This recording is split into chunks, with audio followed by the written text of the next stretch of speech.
Over the years, however, these platforms have changed from neutral platforms that provided Americans with the freedom to speak to enforcers of preferred narratives. Consequently, these platforms have played an increasingly decisive role in elections and have negatively impacted Americans who dissent from orthodoxies favored by the big tech cartel.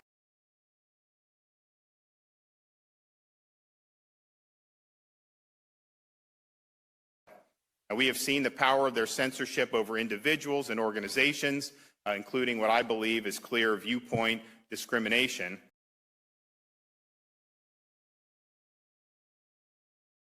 And as these companies have grown and their influence expanded, big tech has come to look more like Big Brother with each passing day.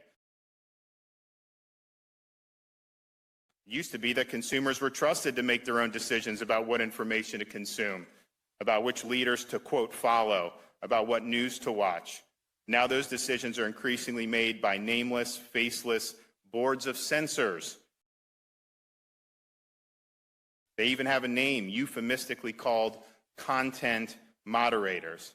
And we're told that these are private companies and that those who disagree with their decisions to regulate content and even suppress content can simply choose other services.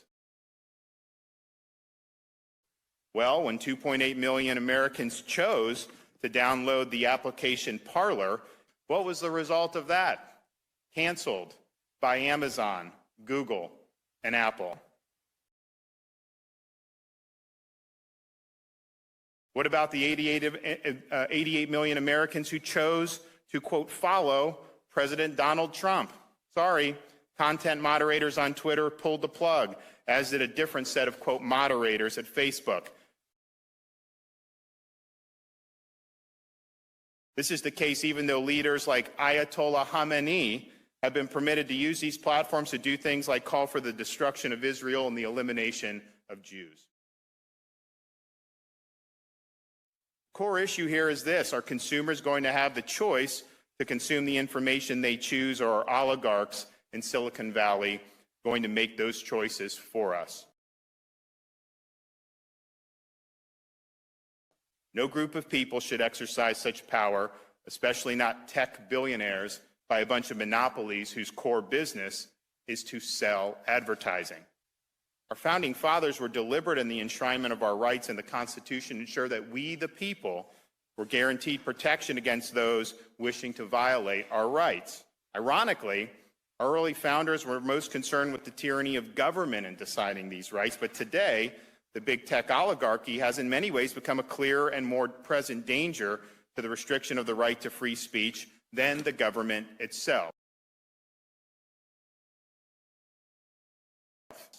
By their own admission, social media companies view themselves as a new public square.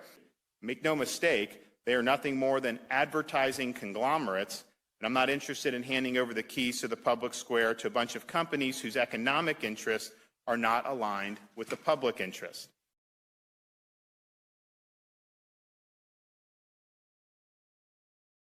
When it comes to the rightful criticism for their editing and manipulation of the public square, big tech executives flee to shelter themselves from accountability as anything but a public forum, and that they have the chutzpah, the nerve, to insist on broad liability protection. Heads they win, tails we lose. And worse yet, a faceless and nameless group of tech employees at these companies now wield tremendous power to censor speech and enforce their viewpoint on political discourse upon the general public. If George Orwell had thought of it, he would have loved the term content moderation. And the worst part, they change the rules constantly based on whatever they deem to be politically correct at any given point in time.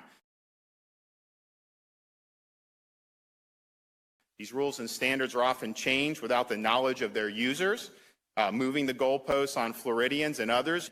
When a social media company applies these standards unequally on users, this is discrimination, pure and simple.